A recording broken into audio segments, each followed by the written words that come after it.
मला सांगायचंय सभापती महोदय, या लोकांमध्ये हिम्मत आहे का? त्यांनी उद्धव ठाकरेंना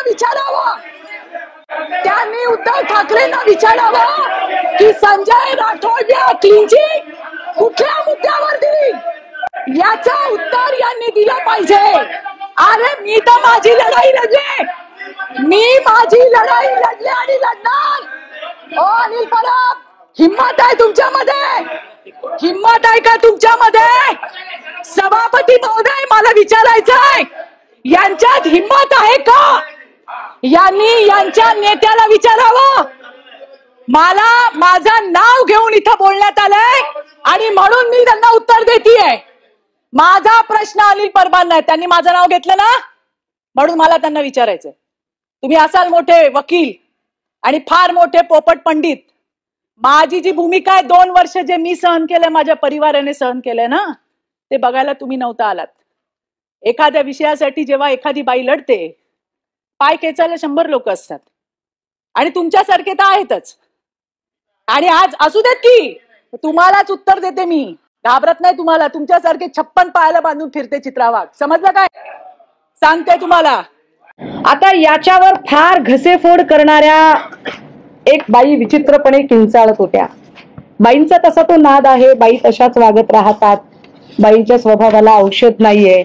परंतु मी अत्यंत नम्रपणे आणि जबाबदारीने सांगितलं पाहिजे. काल सोशल मीडियावर खूप धुमाकूळ चालू असताना अनेक लोक म्हणत होते की झोपडपट्टीतली भाषा वापरली, झोपडपट्टी सारखं बोललं जातंय. परंतु अत्यंत विनम्रतेने सांगितलं पाहिजे की झोपडपट्टीला सुद्धा एक क्लास असतो. झोपडपट्टीतली लोक काबाड कष्ट करतात, पण ती प्रामाणिकपणे स्वतःची रोजीरोटी मिळवतात. झोपडपट्टीतली लोक भलेही गरीब असतील, परंतु ती लोक आपलं इमान विकणारी नसतात. त्यामुळे कृपया वाघबाईंबद्दल बोलताना झोपडपट्टीचे उदाहरण कुणी देऊ नयेत. आता ह्या बाई कोण आहेत ज्या फार म्हणतायत की मी लढले, मी संजय राठोडच्या साठी लढले. माझं त्यांना सभागृहाच्या बाहेरून का बरं, तर त्याचं कारण आहे. सभागृहामध्ये ज्यांना आम्ही सदस्यत्व दिलं त्या महिला आता बऱ्यापैकी जिकडे खवा तिकडे थवा असं म्हणत त्या उडून भूर झालेल्या आहेत. आणि प्रामाणिक पुरुष सदस्य ज्या वेळेला बोलतात त्यावेळेला भाजपा बायकांच्या आडून नथीतून तीर मारण्याचा प्रयत्न करतं आणि मग भाजपा बायकांच्या आडून विक्टिम कार्ड खेळायचा प्रयत्न करतं. त्यामुळे भाजपाला उत्तर देण्यासाठी मला इथे पत्रकार परिषद घ्यावी लागेल. काल त्या विचित्र बाईने किंचाळत असं सांगितलं की उद्धव ठाकरेंनी क्लीन चिट दिली का नाही ते विचारा, उद्धव ठाकरेंना विचारा तुम्ही. खरं तर या बाई कधी काळी उद्धव ठाकरेंकडेही पक्षप्रवेशासाठी अगदी गडबडा लोळत आल्या होत्या. तो संदर्भ आता मला काढायचा नाहीये. परंतु ज्यांना वाटतंय की उद्धव ठाकरेंनी क्लीन चिट दिली, जर तुम्ही त्या क्लीन चिटला प्रमाण मानून देवेंद्र फडणवीस यांनी संजय राठोडांना मंत्री केलं असेल, तर वाघबाईचा नेता देवेंद्र फडणवीस खरा असेल.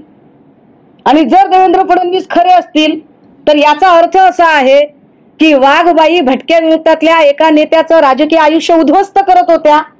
याचा अर्थ असा आहे की वाघबाई स्वतःच्या राजकीय करिअरसाठी पूजा चव्हाण नावाच्या भटक्या विमुक्तातल्या एका पोरीच्या अब्रूचं मातेरं राजकारण्यांच्या समोर उधळत होत्या. आणि समजा जर ही क्लीन चिट चूक असेल तर वाघबाई कसल्या लढत आहेत? लढण्यासाठी लगेचच भाजपच्या सदस्यत्व पदाचा सुद्धा राजीनामा देऊन आमदारकी तर तोंडावर फेकून मारली पाहिजे आणि भाजपने संजय राठोडची केस पुन्हा एकदा रिओपन केली पाहिजे. का मंत्री म्हणून घेतलं?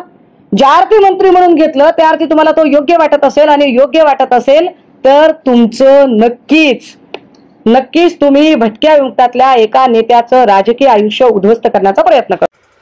नवीन घडामोडी पाहण्यासाठी आजच आम्ही मुंबईकर 24 तासला लाईक करा, सबस्क्राईब करा आणि अपडेट रहा.